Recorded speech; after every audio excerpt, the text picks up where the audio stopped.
बिस्मिल्लाहिर्रहमानिर्रहीम। अस्सलाम वालेकुम। मैं हूँ साइमा दाल सब्ज़ी के साथ।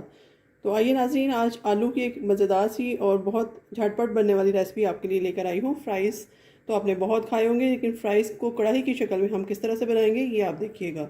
तो मैं यहाँ पोटैटो टिक्का कढ़ाई बनाने जा रही हूँ।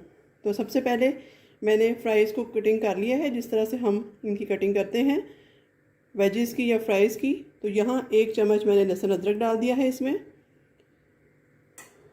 और 2 टेबलस्पून मेरे पास नेस्ले योगर्ट है, ये ऐड कर दूंगी इसमें। इससे खटास बहुत अच्छी आएगी इसमें। और 1 टेबलस्पून मेरे पास टिक्का मसाला है, ये डाल दूंगी। और इसके साथ लाल मिर्च का पाउडर जाएगा 1 टीस्पून। 1 टीस्पून ही नमक जाएगा, सूखा धनिया पिसा हुआ, लाल मिर्च और ज़ीरा ये जाएगा।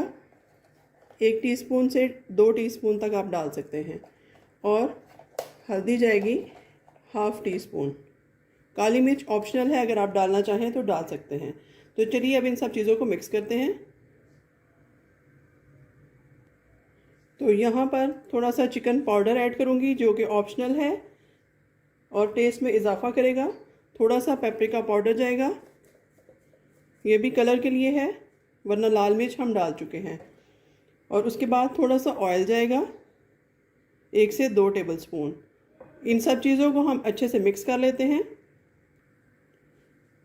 तो यहाँ पर मैं हाथों की मदद से इसको मिक्स करूँगी, ताकि हमारी जो कढ़ाई है वो बहुत अच्छी बने और वेजिस या फ्राइज़ के अंदर तक मिर्च मसाला जो है वो चला जाए।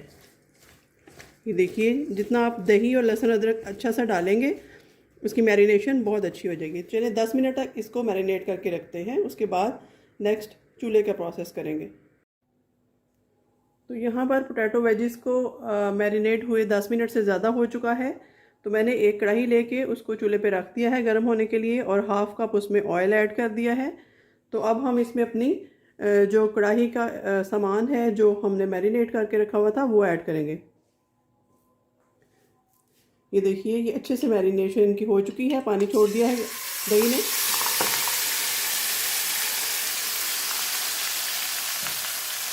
ये इसमें ऐड कर दिया है। अब इसको हम मीडियम टू लो हीट पे, जो इसने दही का और बाकी चीज़ों का जो पानी छोड़ा है मसालों ने और दही ने, उसी में हम इसको कुक करेंगे मीडियम टू लो हीट पे 4 to 5 मिनट तक। तो चलिए इसको कवर कर देते हैं। ऑयल इसमें पहले से शामिल है, थोड़ा अगर और चाहिए होगा तो हम बाद में ऐड कर लेंगे। तो यहाँ देखते हैं अपनी आलू कढ़ाई को क्या पोजीशन है इसकी। इसको मैं हटा देती हूँ लिड को। तकरीबन ये आलू गल चुके हैं।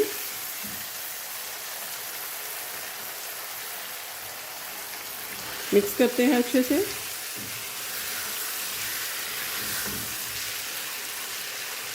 बहुत टेस्टी बनने वाली है ये।